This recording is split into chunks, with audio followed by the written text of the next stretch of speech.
para acompanhar esses casos, como que aconteceu aqui no estado, a Sociedade Brasileira para a Qualidade do Cuidado e Segurança do Paciente criou um grupo de trabalho que acompanha as falhas, como essa troca de bebês e principalmente apresenta as soluções para evitar que isso volte a acontecer.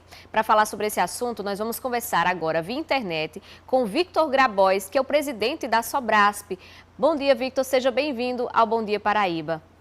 Bom dia, um enorme prazer em estar com vocês aí do Bom Dia Paraíba e agradeço enormemente essa oportunidade.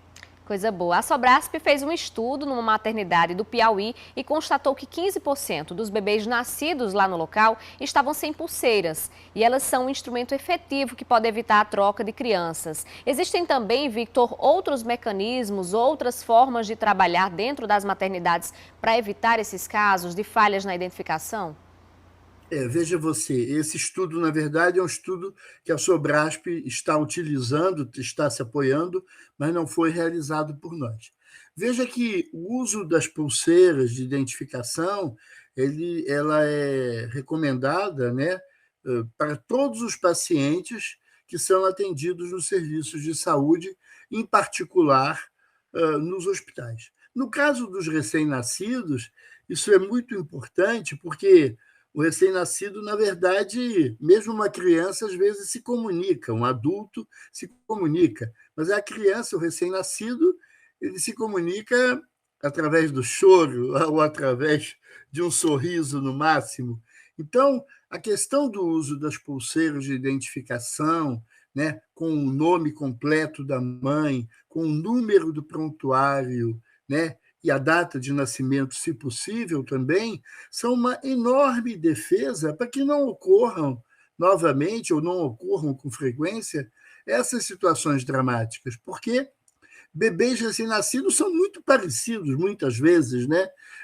Nós, seres humanos, vamos ganhando uma característica de cada rosto na medida em que a gente vai crescendo, mas muitas vezes os recém-nascidos são muito parecidos. E, exatamente para evitar não só a troca de bebês, né, ou que um bebê seja entregue a uma pessoa que não é, enfim, a responsável, e também para evitar troca de medicações, né, troca de exames, enfim, tudo isso é muito importante e o protocolo do Ministério da Saúde, elaborado ainda em 2013, é muito claro em relação a isso, no sentido de que essa é a principal forma de defesa da troca de bebês e também da troca de procedimentos e medicações relacionados aos pacientes e também, claro, aos recém-nascidos.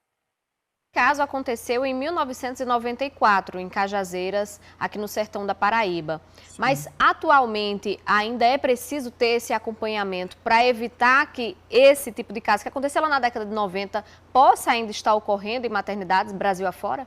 Absolutamente, absolutamente, porque isso pode ocorrer no dia de hoje, isso pode ocorrer. Só que hoje primeiro, existe um protocolo, existe uma clareza muito maior do risco de que essas coisas possam acontecer. Então, todo o serviço de saúde, toda maternidade precisa colocar uma pulseira de identificação com o nome da mãe, com a data de nascimento e, se possível, o número do prontuário, tão logo o bebê nasça. Isso é fundamental, isso é uma regra absolutamente necessária.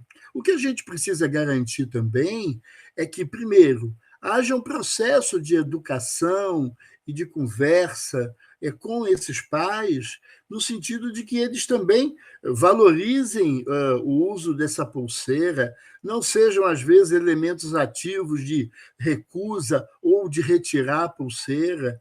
Quando esse bebê, por exemplo, toma um banho, ou quando ele vai fazer um procedimento, às vezes a pulseira é retirada e não é recolocada. Então, tem um conjunto de questões que não é apenas colocar a pulseira no recém-nascido, mas todo esse processo que eu chamaria de um processo educativo dos familiares, no sentido de que eles entendam a importância disso e valorizem, assim como os profissionais de saúde, porque às vezes o profissional de saúde vai realizar um procedimento com esse bebê, acaba retirando a pulseira e ela não é recolocada e tal. E um outro aspecto muito importante é que não basta o bebê, o recém-nascido, estar com a pulseira. É muito importante que as informações corretas estejam lá, sejam legíveis e, além disso, para cada coleta de sangue, para cada administração de um medicamento, né, para cada procedimento que for realizado, essas informações precisam ser checadas, para que não haja uma troca. Aí vou fazer uma medicação para o filho de Maria José da Silva, mas acabo fazendo no filho de Joana da Silva. Então, não é possível esse tipo de situação. Isso, então, cabe, acho que um amplo processo de esclarecimento aos familiares e também aos profissionais de saúde. Muito obrigada, Victor Grabois, que é presidente da Sociedade Brasileira para a Qualidade de Cuidado e Segurança do Paciente, falando conosco aqui no Bom Dia Paraíba. Agradeço demais a participação. Até a próxima. Até a próxima e muito obrigado. Muito obrigado.